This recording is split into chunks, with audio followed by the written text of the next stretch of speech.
February 27th, 2026. Write this date down, because on this day, traders holding silver contracts on the COMEX exchange must make a declaration. Do you want cash settlement, or do you want physical silver delivered to your vault? And according to market analysis, the math doesn't work. Here's the situation. The COMEX, the world's largest silver exchange, has 103 million ounces of registered silver available for delivery right now, but there are 500 million ounces in open contracts for March delivery. It's like having 100 pizzas and 400 very hungry people showing up for dinner. If just 10% of contract holders demand physical silver, that's 50 million ounces walking out the door, half the available inventory gone. If 20% want delivery, that's 100 million ounces. The vaults are empty. And here's what makes February 27th critical. The delivery rate in February 2026 is 98%, according to COMEX data. 98% of people who can take delivery are taking delivery. This is unprecedented. This has never happened before in COMEX history. And every single day, 785,000 ounces leave the vaults. So between now and February 27th, another 16 million ounces will disappear. The question isn't whether there's a shortage coming. The question is, what happens when the world figures it out?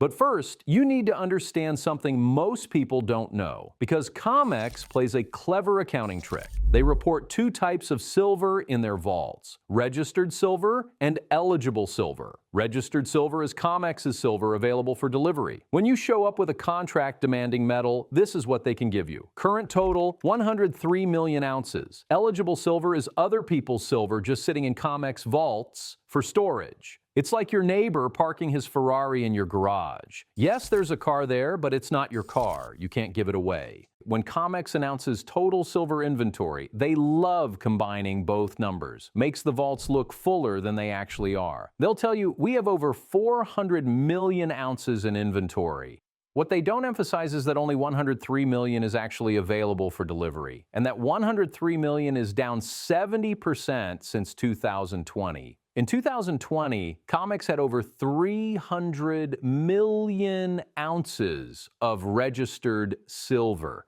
Now, 103 million. Real inventory dropped 70% in 6 years. According to COMEX data, in January 2026 alone, almost 50 million ounces left COMEX vaults. Why is that insane? Because in January 2024, only 6.8 million ounces left. That's a 7 times increase, 7 times more deliveries in 2 years. The official explanation from COMEX: normal market activity. Sure, your credit card bill being 7 times higher than usual is also normal spending. And this isn't just a COMEX problem. Shanghai silver inventories, according to CEIC data, are at their lowest levels since 2016. The London Metal Exchange is at historic lows. Global silver vaults are draining simultaneously, and governments noticed. On January 1st, 2026, China officially declared silver a strategic resource, according to Vision Times. Only 44 companies received export authorization. The United States also classified silver as a strategic material. Governments don't classify materials as strategic when they're abundant. They do it when there's a problem. Now, there's one number that proves the shortage is real. Most people never hear about it. It's called the silver lease rate. A lease rate is what it costs to borrow physical silver. Wall Street traders who want to short silver need to borrow the physical metal first. They pay an interest rate to whoever owns that silver. Normally, it costs less than 0.5% to borrow silver because silver is plentiful and easy to find. Right now, according to Trading Key, 8%. 8%, that's 16 times higher than normal. When lease rates spike this dramatically, it means one thing: physical silver is scarce. People are willing to pay 16 times more just to borrow it. This doesn't happen when vaults are full. This happens when vaults are empty and people are scrambling. And the delivery numbers confirm it. In February 2026, over 18 million ounces have been delivered so far. The delivery rate is 98%. These aren't silver believers buying coins. These are hedge funds and industrial users extracting physical silver from the paper market before the music stops. Why are they doing this? Because there's an arbitrage opportunity. You can buy paper silver on COMEX at the paper price, then immediately convert it to physical delivery. Meanwhile, according to analyst Shanaka Pereira, published in Trading Key, Shanghai physical silver trades $40 above COMEX paper prices. $40 premium for physical over paper. When you can buy paper cheap, convert to physical, and sell at a $40 premium in Shanghai, why wouldn't you? But there's another reason industrial users are taking delivery. Companies like Tesla and Samsung building massive chip factories need enormous amounts of silver. If you're Elon Musk planning the world's largest semiconductor facility, you need silver for robots, chips, and electronics. Your options: go to miners who say, we can deliver in 1 year, go to dealers who say, 6 months wait at a premium, or go to COMEX, buy paper contracts at today's price, and get physical delivery now. Which would you choose? Industry sources indicate that when buyers ask silver dealers for delivery, they're quoted June, July delivery. 6 months wait for physical silver. But on COMEX, you can get it immediately by converting paper contracts. That 98% delivery rate is not retail investors. That's sophisticated players draining the vaults while they still can. Now, we've seen this pattern before, twice. 1980, the Hunt brothers accumulated a massive silver position. Silver headed toward $50 per ounce. The exchange panicked. They implemented Silver Rule 7. It limited trading to liquidation only. You could sell silver. You could not buy. Imagine your broker saying, you can sell your stocks, but buying is prohibited. Silver crashed from $50 to $10, an 80% decline in weeks. The Hunt brothers were wiped out. 2011, after the financial crisis, silver ripped to $49 per ounce. CME raised margin requirements 5 times in 2 weeks. Each time they raised margins, leveraged traders were forced to sell. Massive liquidation cascade. Silver crashed 50%. The pattern is identical. Silver threatens a major breakout, the exchange changes the rules. Price collapses, same playbook, same players, same outcome. But here's the critical difference between then and now. In 1980, COMEX vaults were full. In 2011, plenty of physical silver was available. In 2026, the vaults are nearly empty. They can change the rules, they can raise margins, but they cannot create silver that doesn't exist. And they've already started. According to MCX data from February 6th, COMEX raised margin requirements 3 times so far this year. So what can COMEX actually do when March comes and they run out of silver? Scenario 1, cash settlement, they announce. You wanted silver, but we're giving you dollars instead. It's technically legal under exchange rules, but it destroys their credibility as a price-setting mechanism. They're admitting they're not really a silver exchange anymore. Scenario 2, change the rules again. Raise margins even higher to force selling. Impose position limits. Make physical delivery nearly impossible. Exactly what they did in 1980 and 2011. Scenario 3, paper and physical silver prices diverge completely. We're already seeing this. Shanghai physical trades $40 above COMEX paper. That gap could explode to $100, $200. 2 separate markets. Paper, silver for speculators. Physical silver for people who actually need the metal.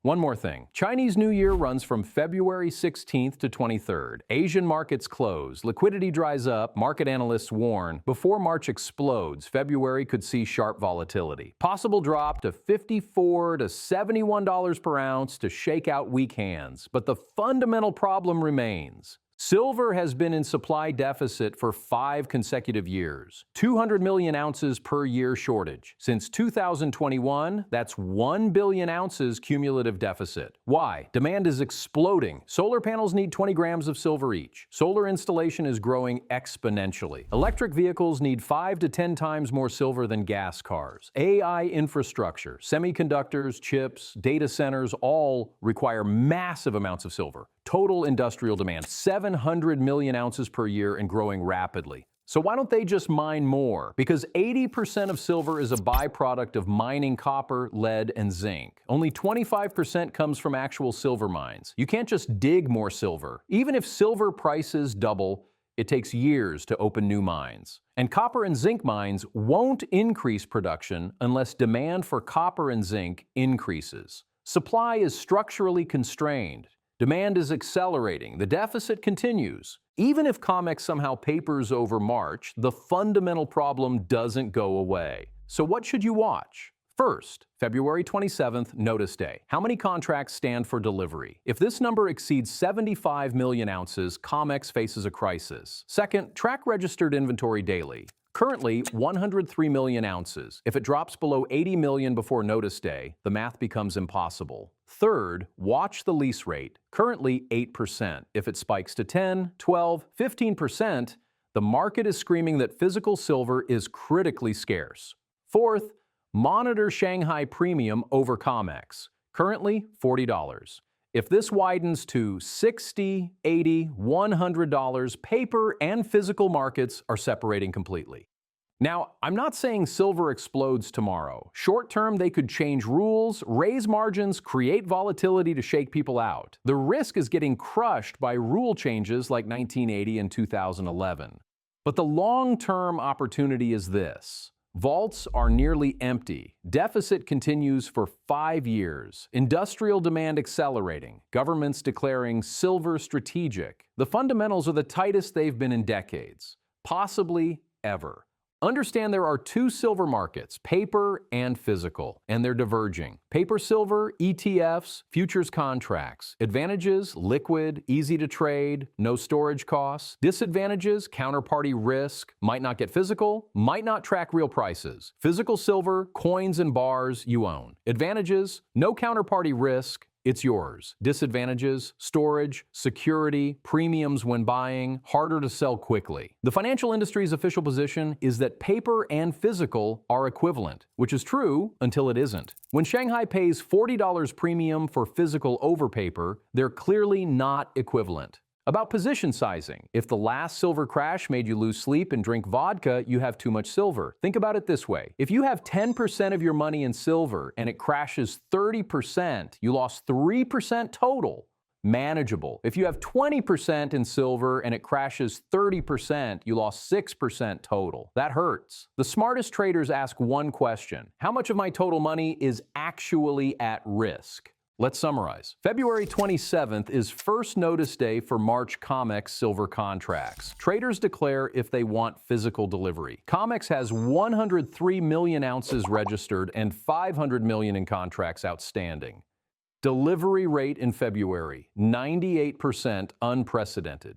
Lease rates, 8%, 16 times normal. Shanghai Premium, $40 over COMEX. Vaults down 70% since 2020. 785,000 ounces leaving daily. Historical precedent, exchanges changed rules in 1980 and 2011 when silver threatened breakouts. Critical difference, then vaults were full. Now vaults are nearly empty. They can change rules, they can raise margins, but they cannot create silver that doesn't exist. Supply deficit, 5 consecutive years, 200 million ounces annually. Industrial demand, 700 million ounces and growing. China and the US declared silver a strategic material. Paper and physical markets already diverging and could accelerate dramatically. The math doesn't work. Something has to break, and March is when we find out what.